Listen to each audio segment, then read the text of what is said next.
विद्यार्थी मित्र हो, आज आपण इंग्लिश विषयातील 5वी स्कॉलरशिप मध्ये डिक्शनरी स्किल्स हा विषय हा घटक आपण घेतोय। तर यामध्ये शब्दकोश डिक्शनरी स्किल्स म्हणजे शब्दकोश पाहणे किंवा शब्दकोश पाहण्याचं कौशल्य। डिक्शनरी स्किल्स म्हणजे कौशल्य। हे कौशल्य आपल्याला आत्मसात करण्यासाठी अत्यंत महत्त्वाचे जे घटक आहेत म्हणजे इम्पॉर्टंट त्याचं महत्त्व डिक्शनरी प्रत्येक भाषेची डिक्शनरी किंवा शब्दकोश तयार आहे। मात्र इंग्रजी ही आपल्याला थर्ड लँग्वेज, फर्स्ट लँग्वेज आपली मातृभाषा मराठी, सेकंड लँग्वेज हिंदी आणि थर्ड लँग्वेज इंग्लिश।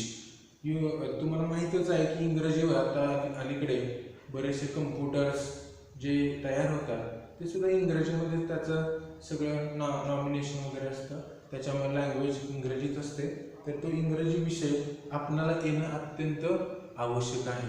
तर त्या अनुषंगानं डिक्शनरी स्किल्स हा विषय हा घटक आज आपण अभ्यासूया। तर यातला इम्पॉर्टन्स जो आहे तो पहिला म्हणजे याचा यूज। ही डिक्शनरी जी आहे ती डिक्शनरी कशा पद्धतीनं तयार केलेली आहे, तर त्यामध्ये प्रत्येक त्या दिलेला शब्दकोश जो आहे तो शब्दकोश हा अल्फाबेटिकल ऑर्डर प्रमाणे लावलेला आहे। पहिल्यांदा तुम्हाला ए या अक्षरापासून सुरू होणारे सगळे शब्द सापडतील, नंतर ए, नंतर बी, सी, डी अशा पद्धतीनं ए टू झेड याचा क्रम लावलेला आहे।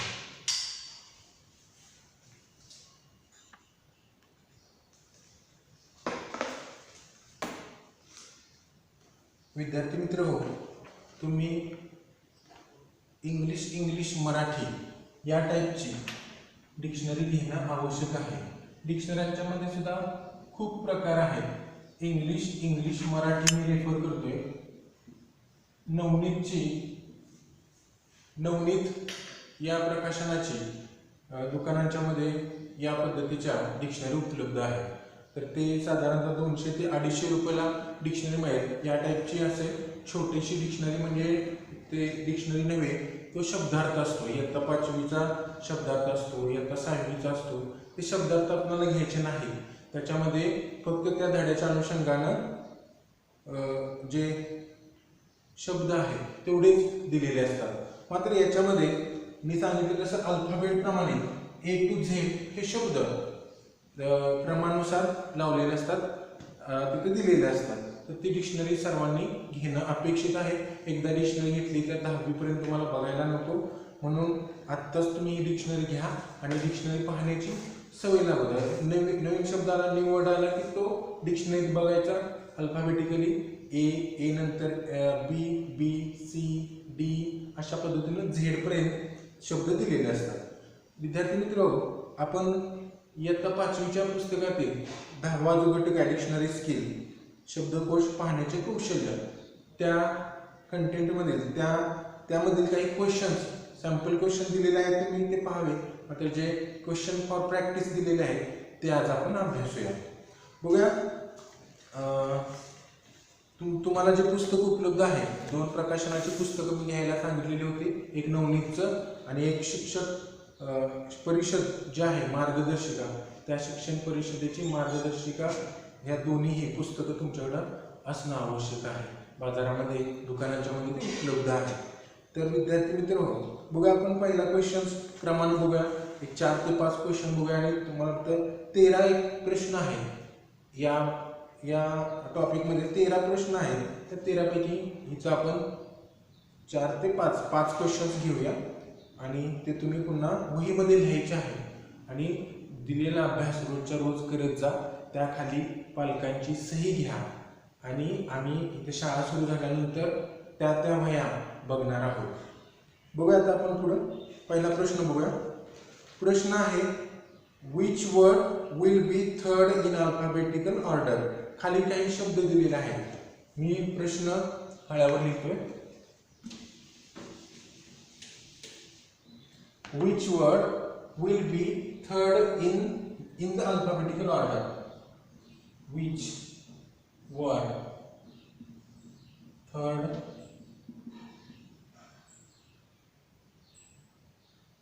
will be.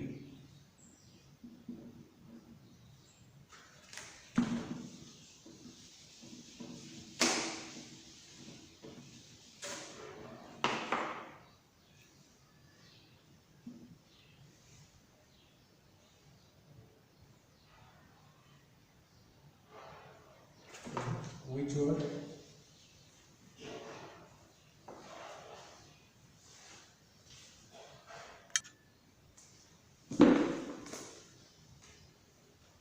पहा इथं पहिला प्रश्न लिहिलेला आहे विच वर्ड, तुमच्याकडे पुस्तक आहे तुम्ही तिथं बघा. Which word will be third in the alphabetical order. विद्यार्थी मित्र, या कोणतीही परीक्षा द्यायची असेल किंवा कोणताही घटक जर आपल्याला समजून घ्यायचा असेल, त्या प्रश्नाचं उत्तर द्यायचं असेल तर तो प्रश्न समजणं अत्यावश्यक आहे. जर प्रश्न समजला तर आणि तरच आपण उत्तर देऊ शकतो. So that's why you must understand the question. आणि प्रश्न जर समजायचा असेल तर आपल्याला त्यातील प्रत्येक शब्दाचा अर्थ माहीत असणं गरजेचं आहे. म्हणून शब्दसंपत्ती हा इंग्रजीचा बेस आहे. म्हणूनच हा जो घटक आहे मग आपल्याला व्होकॅब्युलरी हा शब्दसंग्रह किंवा शब्दसंपत्ती जवळजवळ याला 3 ते 15 इतके घटक ऍड केलेले आहेत. म्हणजे त्याचं महत्त्व लक्षात घ्या. एकूण गुणांच्या पैकी किंवा एकूण 100% पैकी 24% भाग या व्होकॅब्युलरी या घटकावर आधारित आहे. 24% भाग म्हणजेच 12 गुणांचे प्रश्न, 6 प्रश्न या व्होकॅब्युलरीवर आधारित असणार आहे. तर हा अत्यंत आवश्यक आहे आणि याच्यावर डिपेंड पुढचे घटक आहेत. त्यामुळे हा घटक अत्यंत काळजीपूर्वक आणि अत्यंत व्यवस्थित करावा ही अपेक्षा. तर आता आपण प्रश्न पाहूया.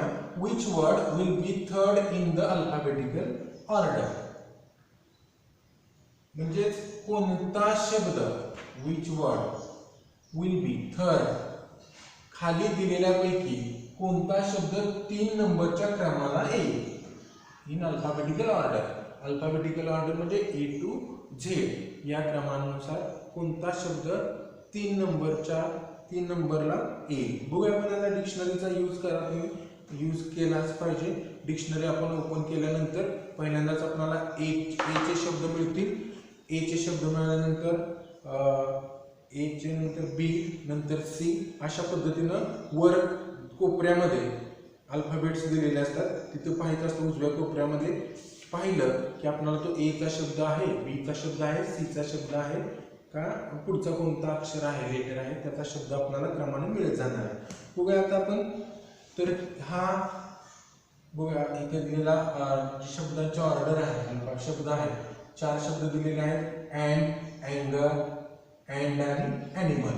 आता एक साम्य लक्षात आला असेल तुमच्या, प्रत्येकाच्या खाली एन, प्रत्येकाच्या सुरुवातीला एन हा शब्द आहे. एन अल्फाबेट पहिल्यांदा आपण ए पाहायचं. डिक्शनरी उघडली ना पहिल्यांदा ए लेटरमध्ये ए नंतर एन, वरच्या कोपऱ्यामध्ये ए नंतर एन असतं. तर ते ए नंतर N, N N N N म्हणजे अल्फाबेट हे ए मध्ये सापडणार. ए नंतर एन अक्षर येते एन, नंतर त्याच्या पुढचं अक्षर बघायचं. जे पुढचे लेटर आहे ए टू झेड पैकी त्याच्या पुढचे लेटर पाहूया आपण. ए आता ए नंतर एन आहे ऑलरेडी, ते सामायिक आहे, तिथं काय करायचं नाही. ह्याच्या पुढचं अक्षर बघूया. कोणते अक्षर पहिल्यांदा नोटिंग करूया मनामध्ये. एन आहे, नंतर जी आहे, नंतर डी आहे, नंतर आय आहे. आपल्या सगळ्यांनाच ए टू झेड ABCD अल्फाबेट्स पाठ आहे. ABCD सगळ्यांना येतेच म्हणून तुम्ही 5वीत आलेला आहात. तर त्या ABCD नुसार एन पहिला अक्षर यात कुठला आपण बोल्ड केलेलं, डी, जी, डी का आय, 100% डी. म्हणून पहिला 1 नंबरला काय येणार आहे अँड. आता डी नंतरचं कोणतं अक्षर येतंय ABCD EFG, जी काय येतंय जी, अँगर. पुढचा शब्द कोणता येणार आहे आपला अँगर. त्यानंतर कोणता शब्द येतो बघा ABCDEFGHIJKI. तर आय आपण नोटिंग केलेलं आहे. विद्यार्थी मित्र साधी गोष्ट आहे नोटिंग करण्याची. हे सुरुवातीला तुम्ही अशा पद्धतीने पेन्सिलने राऊंड करू शकता सवय लागेपर्यंत. एकदा नजर बसली की तुम्हाला तो राऊंड करायची पण गरज नाही. म्हणून हे प्रॅक्टिस असणं अत्यंत आवश्यक आहे. प्रॅक्टिसमध्ये राहा तर 100% तुम्हाला इंग्रजी आत्मसात चांगलं होईल. कोणताही विषय त्याचं प्रॅक्टिस केल्याशिवाय अवगत होत नाही. तर त्यासाठी आता आपण पुढचा घटक बघूया. पुढचा शब्द कोणता येते? अँगर, ॲनिमल. नंतर कोणता शब्द येणार आहे? राहिलेला शब्द. आता इथे काही जास्त विचार करायची गरज नाही. अँड झाला, अँगर झाला, नंतर ॲनिमल झाला, आता अँड. आणि आम्हाला आता ही अल्फाबेटिकल ऑर्डर मिळाली आपल्याला. ही अल्फाबेटिकल ऑर्डर मिळाली म्हणजे ABCDचा क्रम, वर्णानुक्रम. हा वर्णानुक्रम मिळाल्यानंतर प्रश्न असा विचारलेला आहे, यापैकी तिसरं लेटर कोणतं? 100% इथे तुम्हाला दिसतंय तिसरं लेटर आहे ॲनिमल. म्हणून 100% पर्याय तिथं आहे. बघा पर्याय दिलेला आहे. पहिला पर्याय दिलेला आहे अँड, दुसरा अँड, तिसरा अँगर आणि चौथा ॲनिमल. आपल्याला कोणतं पाहिजे? पर्याय क्रमांक 4. याचं उत्तर आहे पर्याय क्रमांक 4. आता पर्याय क्रमांक 4 तुम्हाला गोल दिलेले आहे.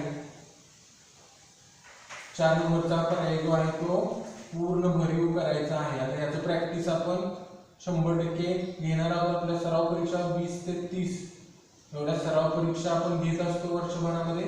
यावर्षी कोरोनाच्या संकटामुळं थोडीशी अडचण झालेली आहे. त्यामुळं तरी सुद्धा आपण या प्रवाहात टिकून राहिलं पाहिजे. सेल्फ स्टडी हा अत्यंत महत्त्वाचा आहे. आता तिथे तुम्ही पुस्तकामध्ये अशा पद्धतीनं सोडवायचं आहे. पुस्तकातील बघून मी सांगितलेलं होतं गेल्या लेक्चरला सुद्धा की किमान 10 प्रश्न पुस्तकातले वही रायटिंगमध्ये पाहिजे. प्रश्न लिहायचा, त्याचा मराठीचा अर्थ दिलेला आहे. परीक्षेमध्ये मराठी अर्थ दिला जात नाही. मेन परीक्षा असते तेव्हा मराठी अर्थ दिला जात नाही. किंवा ह्या प्रश्नाचा अर्थ जसं तुमच्या नवनीच्या आणि मार्गदर्शकाच्या पुस्तकांच्या मध्ये आता दिलेला आहे तसं तिथे पुस्तकाचा अर्थ दिला जाणार नाही, दिला जात नाही. त्यामुळे तो प्रश्न अंडरस्टँड करणं फार गरजेचं आहे. तर मित्रांनो हे अशा प्रश्न लिहिल्यानंतर तुम्ही हा प्रश्न पूर्ण लिहिल्यानंतर हे कच्चं काम आहे तुमचं. अँड, अँगर वगैरे हे कच्चं काम आहे. हे कच्चं काम करायचं आणि पर्याय असं न लिहिता, गोल न रंगवता किंवा पर्याय क्रमांक 4 न लिहिता त्याचं डायरेक्ट उत्तर जे आहे आपल्याला मिळालेलं ॲनिमल असं तुमच्या वहीमध्ये लिहिणं अपेक्षित आहे आणि मी ते पाहणार आहे. अशा पद्धतीनं बाबा क्वेश्चन फॉर प्रॅक्टिस सराव संच 10 1.10 हा याचा 1.10 हा टॉपिक आहे. हा 1.10 मधला डिक्शनरी स्किल आणि त्यातलं क्वेश्चन्स फॉर प्रॅक्टिस हे क्वेश्चन फॉर प्रॅक्टिस तुम्हाला प्रत्येक त्या वहीमध्ये असणं गरजेचं आहे. आतापर्यंत जे घटक झालेले आहे 1 to 10 ते सगळे घटक अशाच पद्धतीनं तुमच्या वहीमध्ये लेखी स्वरूपामध्ये पाहिजेत. फक्त इथे गोल रंगवलेलं मला चांगलं नाही. गोल रंगवलेलं त्याचं प्रॅक्टिस आपण 20 ते 30 इथं सराव परीक्षा घेत असतो. तर त्यावेळेस आपण प्रॅक्टिस करणार आहोत. आत्ता फक्त तुम्हाला अचूकता यामध्ये येणं गरजेचं आहे. तुमच्या डोळ्याखालनं जाणं अपेक्षित आहे, हाताखालनं जाणं अपेक्षित आहे. त्यासाठी आता आपण हे या पद्धतीने लिहिणं अपेक्षित आहे. ठीक आहे.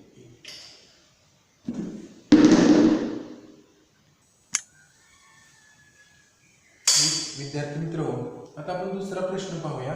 दुसरा प्रश्न आहे which entry in the dictionary comes before the parts of speech? Which dictionary in the dictionary comes before the parts of speech? म्हणजे the parts of speech शब्दांची जात डिक्शनरी मध्ये तुम्ही बघितलं तर डिक्शनरी जेव्हा तुमच्या समोर असेल त्यावेळेस पाहिलं सुरुवातीला तिथे शब्द दिलेला असतो. शब्दानंतर त्याचा उच्चार लगेच आहे आणि त्यानंतर शब्दांची जात आहे. अत्यंत सोपा प्रश्न आहे, मात्र प्रश्न समजून घेणं आवश्यक आहे.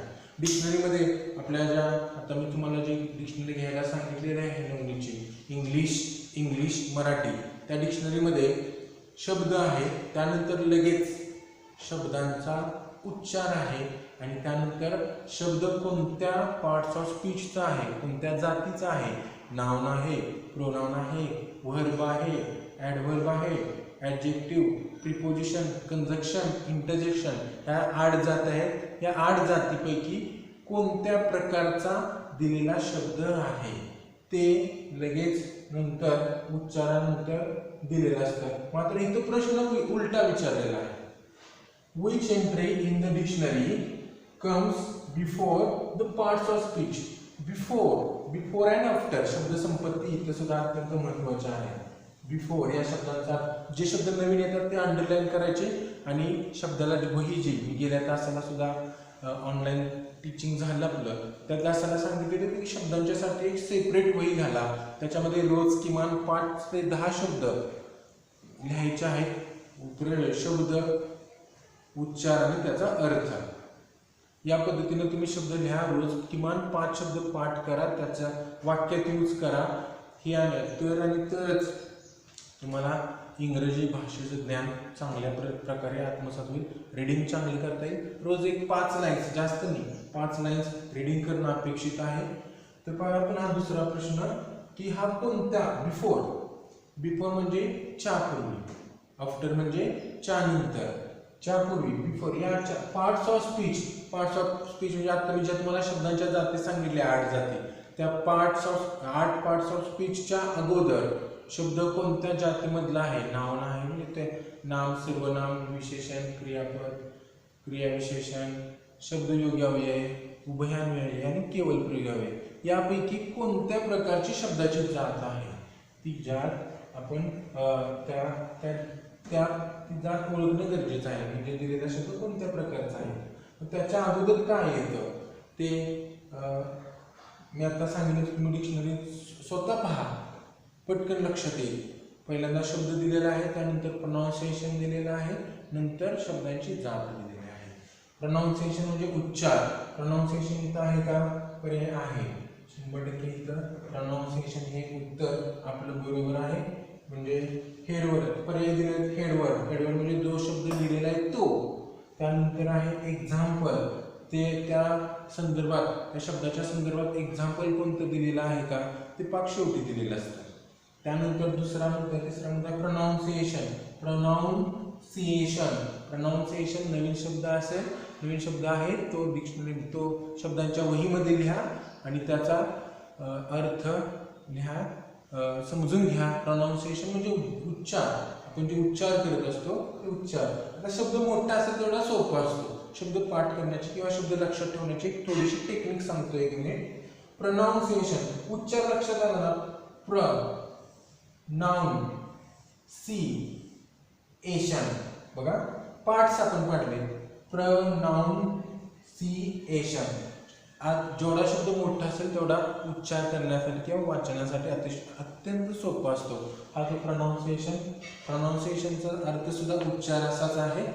तर 100% हा पर्याय आपला बरोबर आहे. आणि पुढचं मिनिंग आहे. मिनिंग हे थर्ड किंवा फोर्थ स्थानी येतं. Headword, pronunciation, parts of speech, then meaning. अशा पद्धतीनं त्या डिक्शनरीमध्ये रचना केलेली आहे. इंग्लिश मराठी हीच डिक्शनरी सर्वांनी घ्यावी, सगळ्यांची एकसारखी असावी. त्यानंतर आपण पुढचा प्रश्न बघूया.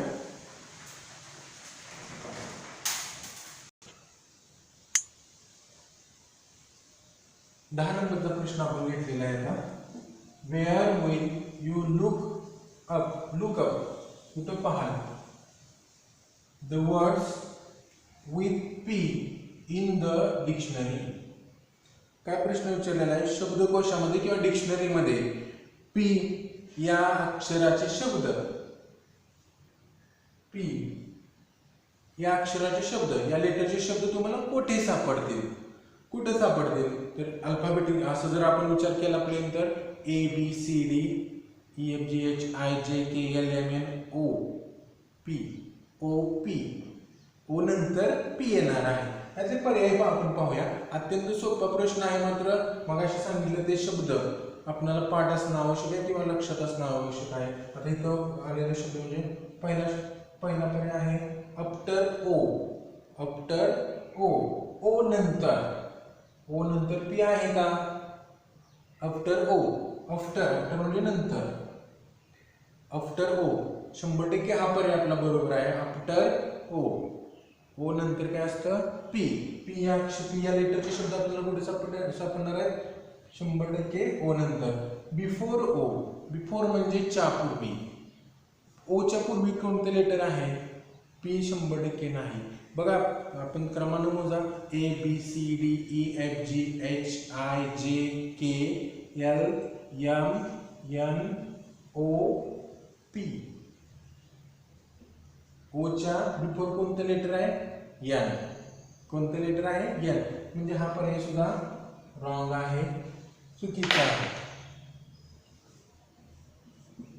नंतर आफ्टर क्यू, क्यू ही लेटर तर पाक शेवटी येतं, पूर्ण शेवटी येतं, हा सुद्धा पर्याय आपला नाही.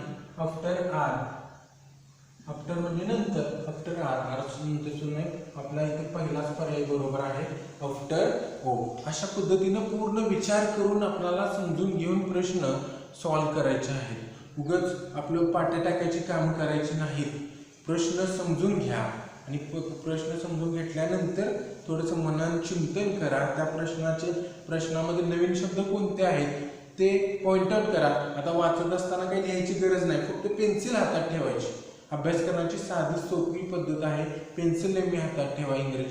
इंग्रजीचा जेव्हा तुम्ही अभ्यास कराल तेव्हा पेन्सिलनं जो न्यू वर्ड्स येईल तो न्यू वर्ड्स फक्त अंडरलाईन करायचा तिथं. आणि नंतर तुम्ही ज्यावेळेस वेळ असतो तुम्हाला त्यानंतर तुम्ही डिक्शनरी पहा.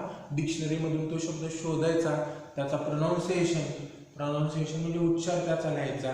त्या शब्दांची जात कोणती आहे ती पहा, डिक्शनरीमध्ये दिलेलीच आहे, आणि त्याचा अर्थ. एवढं काम करायचं आहे त्याच्यामध्ये. आणि ते शब्द रोज तुम्ही पाठ करायचे आहेत. किमान 5 शब्द तुम्ही पाठ करायचे. आपण आतापर्यंत 3 प्रश्न घेतले. अजून 1-2 प्रश्न घेऊया. मी रीडिंग करतो, तुम्हाला समजावून सांगतो. आता फळ्यावर लिहित नाही. आपण पुढचा प्रश्न होता रिअरेंज द लेटर. 12वा प्रश्न आहे 12 नंबर. Rearrange the first letter of each of the following pictures in the alphabetical order. खाली काही चित्र दिलेले आहेत, पिक्चर्स दिलेले आहेत. ते चित्रांची, हा 12वा प्रश्न आहे, त्या चित्रांच्या नुसार हे अल्फाबेटिकल ऑर्डर लावायचे आहे. प्रश्न इथं मराठीत सुद्धा दिलेला आहे. पुढील चित्रांची इंग्रजी नावांची पहिली अक्षरे वर्णमालेच्या क्रमानुसार लावा. आता सगळ्यांना माहित आहे चित्र. आता चित्र लक्षात असणं गरजेचं आहे.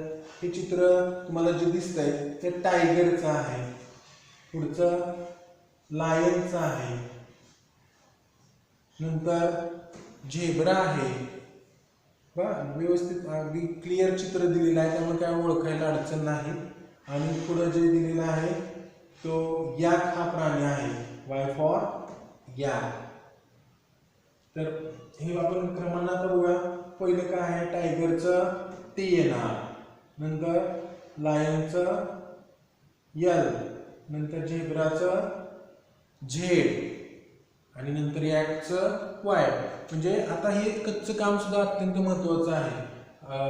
इथं कच्चं काम सुद्धा तुम्ही वहीमध्ये करणं गरजेचं आहे. पहा,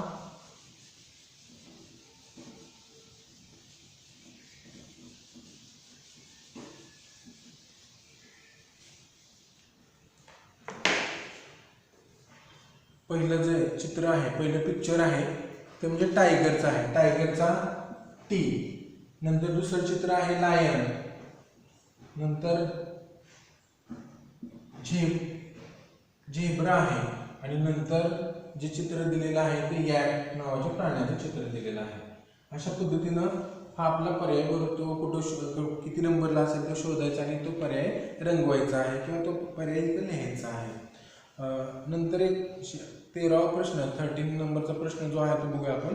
bye arranging the given words in alphabetical order which words will be middle position in the words. म्हणजे कोणता शब्द दिलेल्या शब्दापैकी मिडल पोझिशन म्हणजे मध्यभागी. आता इथं प्रश्न समजून घेणं गरजेचं आहे. खाली दिलेला शब्द आहे त्यापैकी कोणता शब्द मध्यभागी येईल.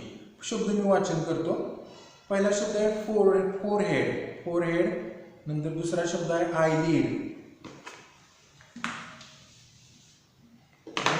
कच्चं काम कसं करणं अपेक्षित आहे, फोरहेड. तर दोन शब्द मी यात लिहितो, फोरहेड, नंतर आहे आयलिड, आयलिड, आयलिड, आय, नंतर आयब्रो. आता इथं ईचे शब्द दोन आलेले आहेत म्हणून मी तिथं पुढची पण दोन लेटर्स लिहिणे गरजेचं आहे. आय लीड, पुढचा आहे आय ब्रो, आणि पुन्हा पुढचा शब्द दिलेला आहे आय लॅश,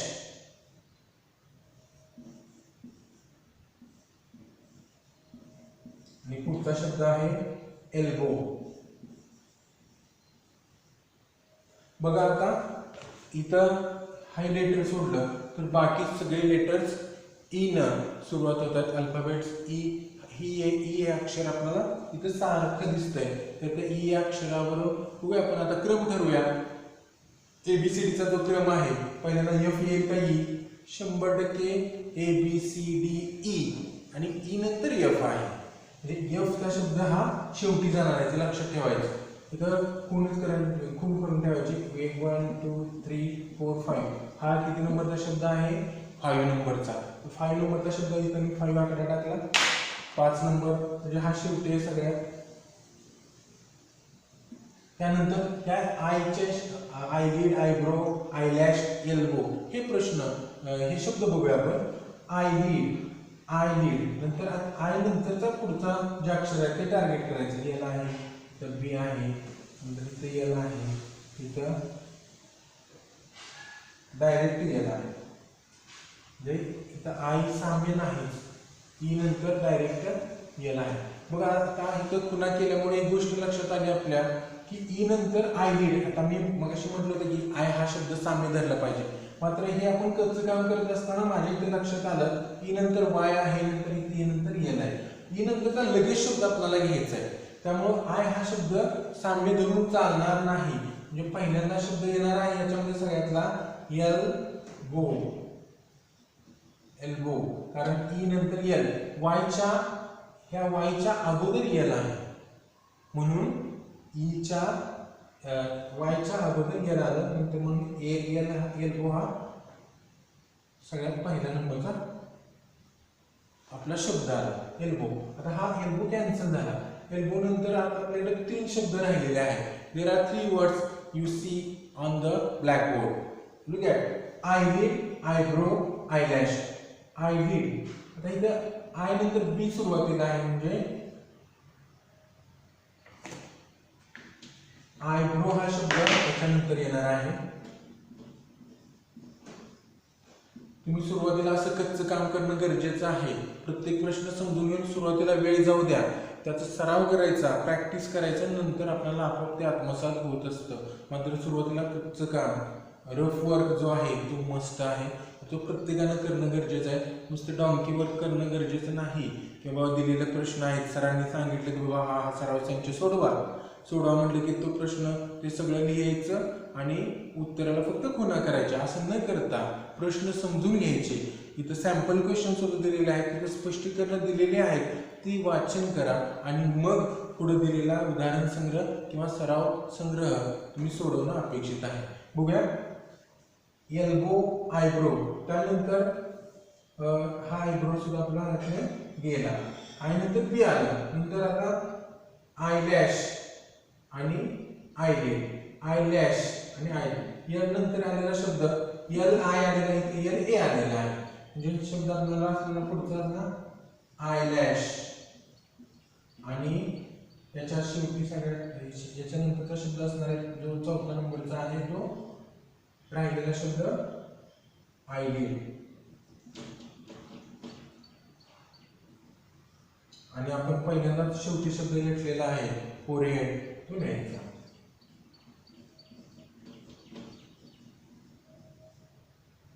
हा 4 नंबरला, हा 5 नंबरला. आपल्याला प्रश्न असा विचारलेला आहे की by arranging given words in the alphabetical order which word will be in the middle position. यापैकी मिडल पोझिशन मध्ये कोणता शब्द येईल. आता 100% आपण आता एक नंबर टाकलेले आहेत, त्याचं काम केलेलं आहे. एका सेकंदामध्ये आपल्याला मिडल म्हणजे जो मध्यभागी शब्द आलेला आहे तो आपल्याला ओळखता येणार आहे. या बाजूला 2 सोडले, या बाजूला 2 सोडले, मध्यभागी जो 3 नंबरचा शब्द आहे आयलॅश, तो आपल्याला ते आपलं उत्तर आहे. आयलॅश पर्याय क्रमांक जो दिलेला असेल तो आपण लिहायचा आहे. पर्याय इथे दिलेले आहेत आयब्रो, आयलिड, आयलॅश आणि एल्बो. 3 नंबरचाच पर्याय आहे आयलॅश, तो आपण इथे लिहायचा आहे. विद्यार्थी मित्र, अशा पद्धतीनं प्रत्येक उदाहरण संग्रहाचा प्रत्येक जो गट कंटेंट दिलेला असतो, आपण जो अभ्यासतो कंटेंट आठवड्यातून 2 कंटेंटचा अभ्यासतो, त्या कंटेंटचा अभ्यास, त्या घटकाचा अभ्यास अशा पद्धतीनं सोडवणं गरजेचं आहे.